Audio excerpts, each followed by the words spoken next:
नमस्कार, मैं प्रीति सुमन दास स्वागत करती हूँ आपको फिर से एक बार जीवन ज्योति पुस्तक के और एक अध्याय के साथ।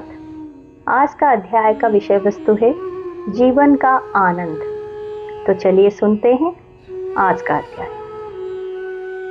मनुष्य जन्म से मृत्यु तक अपनी जीवन यात्रा में निरंतर दो प्रकार की प्रवृत्तियों से प्रेरित रहता है। एक तो दुख से द्वेष और दूसरे सुख से राग।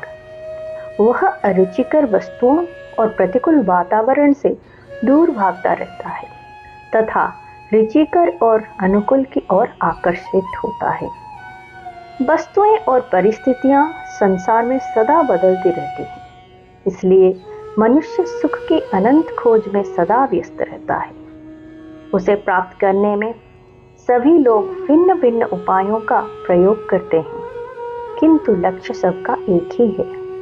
अतः सुख का वास्तविक स्रोत खोज निकालना एक रुचिकर विषय होगा। आज हमारा दृढ़ विश्वास है कि इंद्रियों से हमें जो सुख मिलता है वह इंद्रिय विषयों में विद्यमान है। इसी विश्वास को लेकर हम सब अधिक से अधिक धन अर्जित करने, इकट्ठा करने और उसका ढेर बढ़ाने में निरंतर लगे रहते हैं। किंतु थोड़ा सा विचार करने से स्पष्ट हो जाता है कि धन के अर्जन करने और संग्रह से सुख की मात्रा नहीं नापी जा सकती।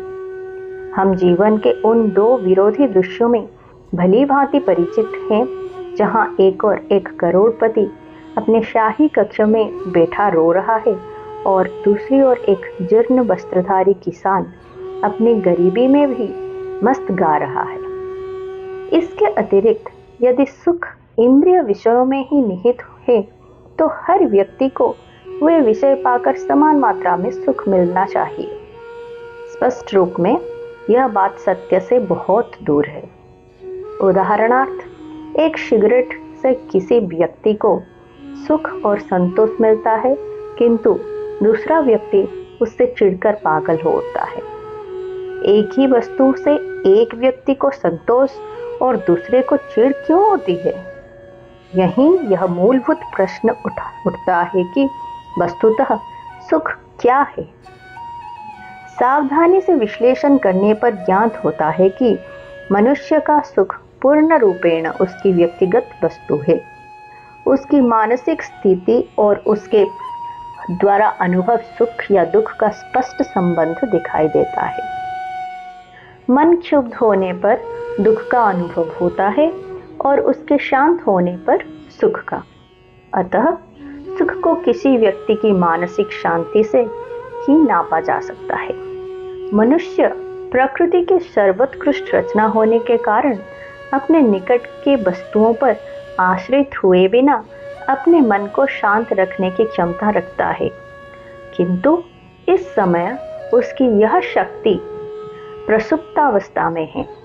उस शक्ति से अपरिचित रहकर वह संसार की उन वस्तुओं के संग्रह से सुख पाना चाहता है जिनमें सुख की झूठी चमक दिखाई देती है। उनसे सतत सुख और शाश्वत संतोष कभी नहीं मिल सकता। हमारे धार्मिक ग्रंथ मनुष्य की इस प्रसुप्त क्षमता को जगाने और बढ़ाने में सहायता करते हैं। उसे इंद्रिय विषयों के पीछे दौड़कर क्षणिक सुख की याचना करना आवश्यक नहीं है। उसे वह नित्य और पूर्ण सुख प्राप्त हो सकता है जो अनुकूल वस्तुओं और परिस्थितियों पर बिल्कुल आश्रित नहीं है। ऐसा व्यक्ति उस प्रकाश स्तंभ की तरह है जहां से पूर्णता का प्रकाश निकलकर उन लोगों का पथ प्रदर्शन किया करता है जो अब भी जीवन के अशांत सागर में उछल डूब रहे हैं। तो ये था आज का विषय वस्तु। धन्यवाद।